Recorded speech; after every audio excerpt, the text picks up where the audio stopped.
ஆனைமலைக்கு அருகில் ஒரு அழகிய கிராமத்தில் மணமொத்த தம்பதியர் வாழ்ந்து வந்தனர். அவ்வாறு வாழ்ந்து வந்த காலத்தில் மனைவி கருவுற்றாள். கணவனும் மனைவியும் ஒருவருக்கொருவர் அன்பாக இருந்த காரணத்தினால் தன் தாய் வீடு கூட செல்லாமல் கணவன் முன்னிலையிலேயே தன் பிரசவத்தை நடத்தி கொள்ள விரும்பினாள். நாட்கள் செல்ல செல்ல மனைவி படும் வேதனையை தாங்க முடியாமல் அவளை ஆசுவாசப்படுத்திவிட்டு மருத்துவச்சியை அழைத்து வர கிளம்பினான். அதே சமயம் மனிதர்கள் யாரும் இல்லாத இடத்தில் மனைவியை தனியாக விட்டு செல்ல முடியாமல் தவித்து கொண்டிருந்தான். அதை பார்த்த மனைவி, 2 கல் தொலைவில் தன் தாயார் வீட்டிற்கு செல்வோம், அங்கு திறமையுள்ள மருத்துவச்சி இருக்கிறார், அவரிடம் செல்வோம் என்று கூறினாள். இருவரும் தாய் வீடு நோக்கி பயணமானார்கள். 1 மைல் தூரம் வந்ததும் மனைவியால் 1 அடி கூட எடுத்து வைக்க முடியவில்லை. சற்று தூரத்தில் பார்த்தால் விளக்கொளி தெரிந்தது. அச்சமயம், என்னால் 1 அடி கூட எடுத்து வைக்க முடியவில்லை, நீங்கள் அந்த விளக்கு வெளிச்சத்தில் மனிதர்கள் இருப்பார்கள், தயவு செய்து அழைத்து வாருங்கள், நான் எங்கும் போக மாட்டேன், இங்கேயே இருக்கிறேன் என்று உறுதிட்டு கூறினாள். கணவனும் வேறு வழியில்லாமல் அவளை அங்கு அமர வைத்துவிட்டு விளக்கு வெளிச்சத்தை நோக்கி சென்றான். மருத்துவச்சியின் கதவை தட்டினான்.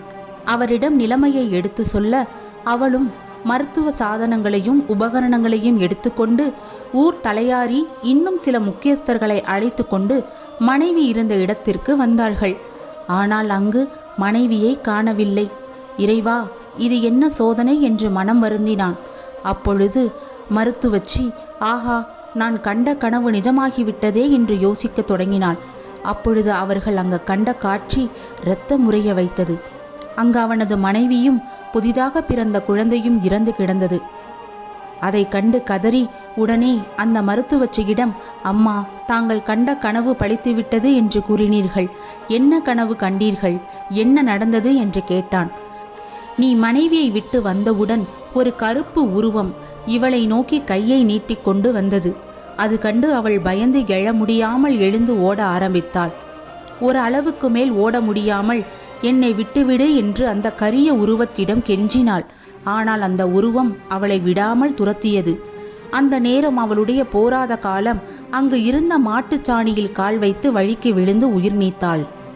அதே நேரத்தில் அவள் உடலிலிருந்து உயிர் பிரிந்து வானலாவி ஒரு பயங்கர ஜோதி ரூபமாய், கோடி சூரிய பிரகாசமாய் தோன்றி நீண்ட உருவமாய், திறந்த வாயுடனும் கைகளில் வேலுடனும் ஆயுதங்களுடனும் அந்த கரிய கொடிய உருவத்தை நோக்கி வந்து அவனுடைய மார்பை பிளந்து அந்த பெண்ணின் காலடியில் போட்டுவிடுகிறது.